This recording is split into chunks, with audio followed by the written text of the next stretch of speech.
And the battery's flat.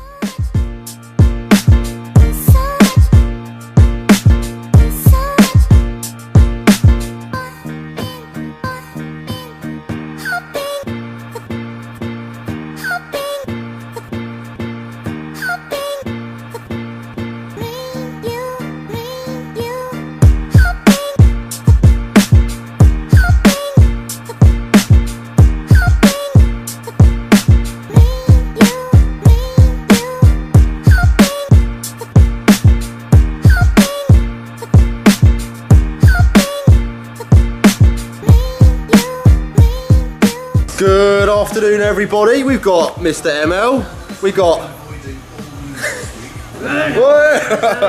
we got Mr. Terry. What's up, Terry? Terry Grant, extremely sick driver.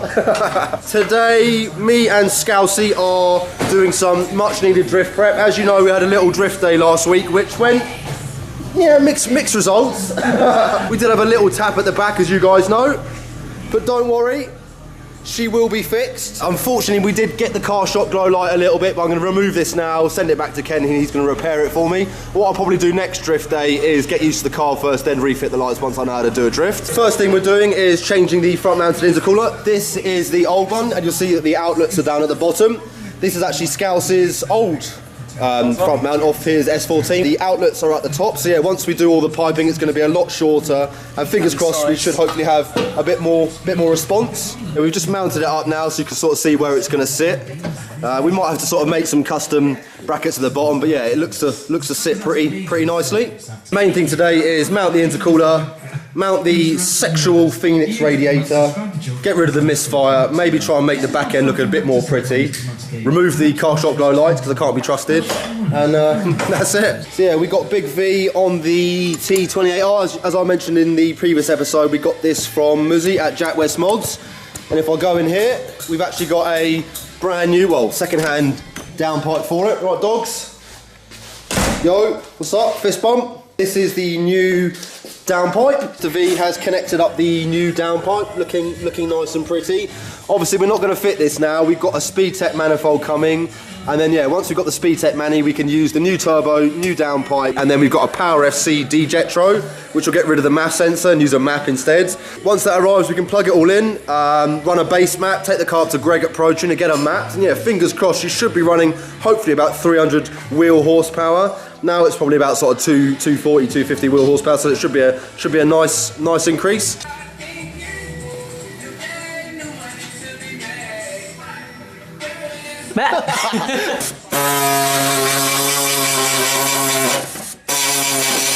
We've got the new intercooler sitting pretty. Obviously with the end tanks here and the outlets at the top, we need to cut out a bit of metal just to give access to the intercooler pipes.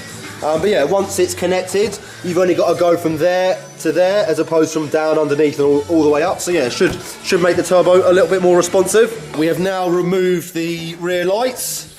Hopefully Muz has got a set of normal cookies which I'll run at Santa Pod until I've learned how to do a drift and not break nice things.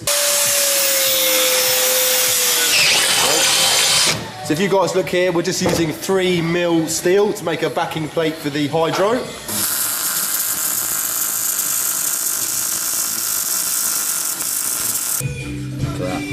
Precision engineering.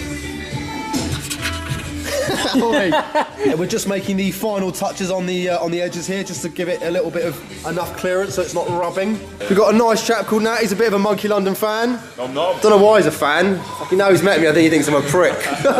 Terry is just removing or getting the stock handbrake out the way so we can get a place to mount the sexual hydro. We've got the Willwood master cylinder which we showed you last time, and if we remove the sheath, oh, there is the beautiful hydro. We have one hydro in place. Give it a little pull. No, it's not connected. What are you saying? Yeah. We also have the latest Castle Performance stickers, which we will proudly be supporting. Do you actually want to represent your business on my car? Have you seen what I've done? I do the cars. I suppose it's good for business because you keep bringing me back repeat business. There we go. We have Castle Performance sitting pretty on the car. We've also got another Monkey London decal. We did have one. I don't know why Bill put one on one side but not one on the other. Because I only did one side of the cars. Yeah, if you guys want to get your hands on those sexual ML decals, make sure you check out our Patreon, patreon.com/Monkey London. If you check out Scouse's S14, he's actually got the 2J sort of temporarily mounted just to sort of see where it sits, but it's looking pretty snug. So yeah, we've got some good 3 litre 2J goodness coming to the channel very soon. So you guys can see now we've removed the viscous fan. Obviously the Phoenix radiator comes with twin electric fans pre-installed, so we don't need to run the viscous anymore. We're just doing a little trial of the electric fans. Cool. What's quite cool about these Phoenix radiators, they have a metal sort of cowling which goes around the fans, which helps sort of suck the air through and out the back of the radiator.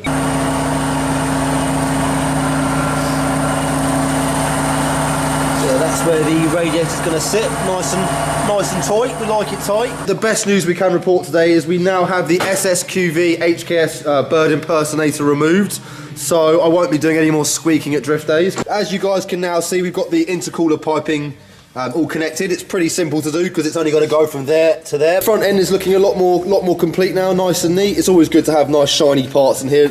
Anything's better than that old crappy radiator. Where was it? That one there. Yeah. Now we have a nice shiny Phoenix number.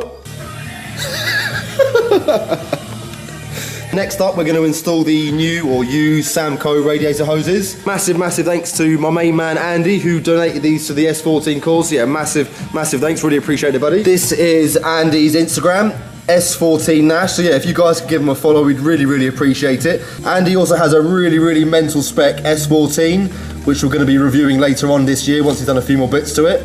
Yeah, make sure you give him a follow, and many thanks for the rad hoses. You are a legend. You've got a slight kink in here. It's actually pushing it against the chassis well here. Just need to take a trim that hose down. Trim a little bit off.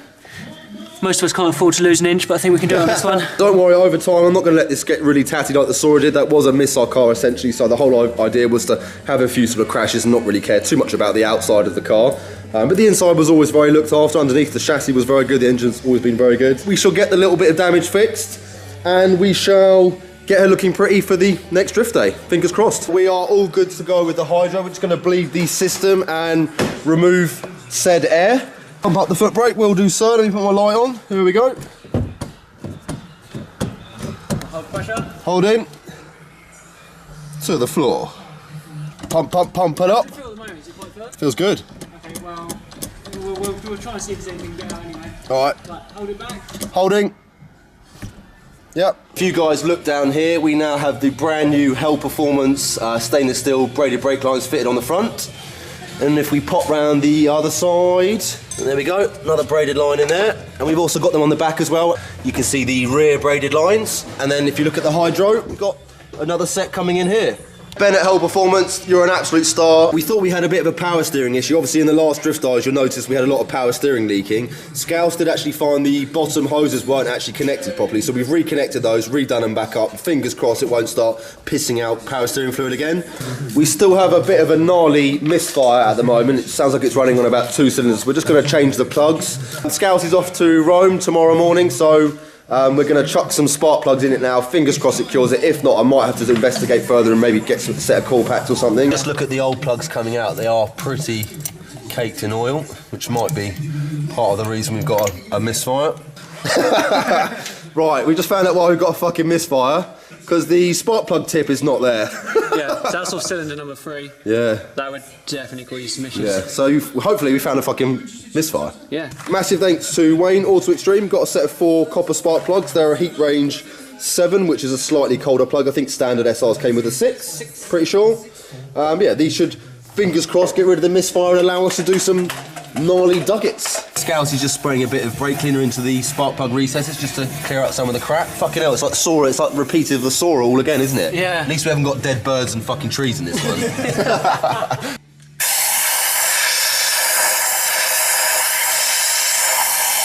The other pending issue we have with this car is that the front tyres are a little bit too wide. Obviously these semi-slicks do sit quite tall.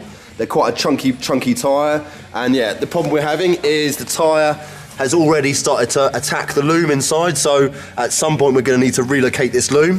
If you look up here as well, it's also been catching on there.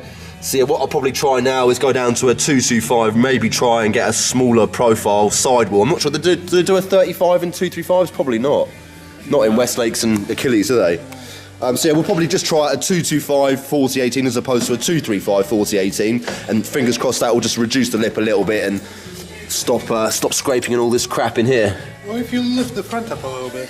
Yeah, well, that is a very good point. Yeah, as Vil just said, the other option is we could raise the front coilovers up a little bit just to give it a bit more space. The only thing we need to do with the battery is a little bit iffy. It's showing the correct amount of voltage, but for some reason it doesn't start the car after a while. So we might need to replace the battery for a slightly bigger one. But for now, we'll see what happens. Right, start her up, bad boy.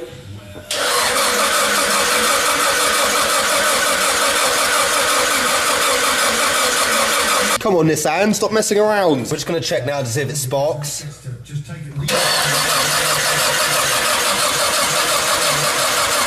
Yeah, it is.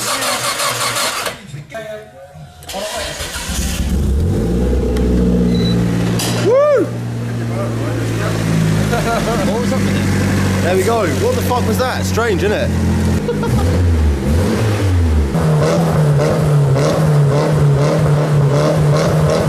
What we're going to do now is Scouse is just going to roll the arches. There is already a bit of paint missing, so a bit of paint might flake off. Scouse has got his arch rolling tool down here, and you actually run another business, don't you, called Arch Enemy?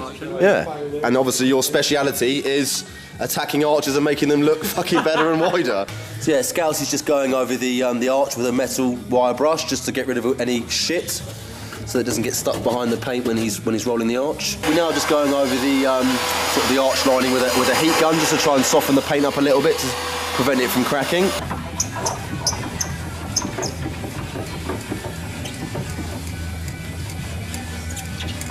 So if we look now, well, you guys, I didn't show you the before, but there is quite a big flare now on the arch. So fingers crossed the edges of the Westlakes aren't going to catch quite as bad.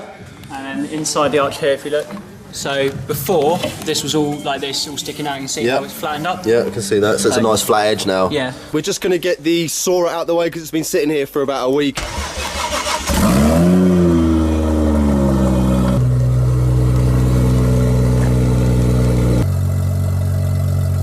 Bit of strobe.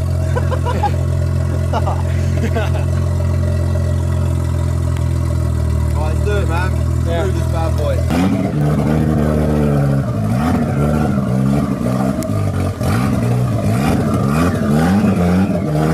As you can see, the Citroen is now looking wonderful. Vil's given it a full valet.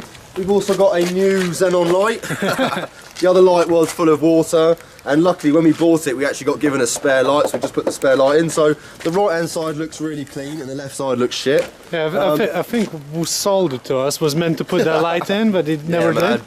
Dodgy sellers. So we're just going to spin the truck round, get the ramps out and get that lovely motor on the back.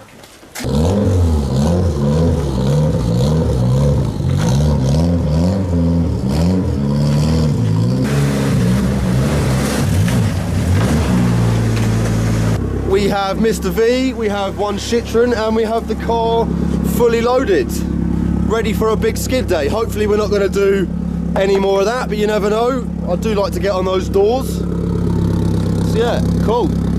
We've just got a couple of tyres to load in, and we're going to put the straps on now, and then we're pretty much good to do a big fat skid.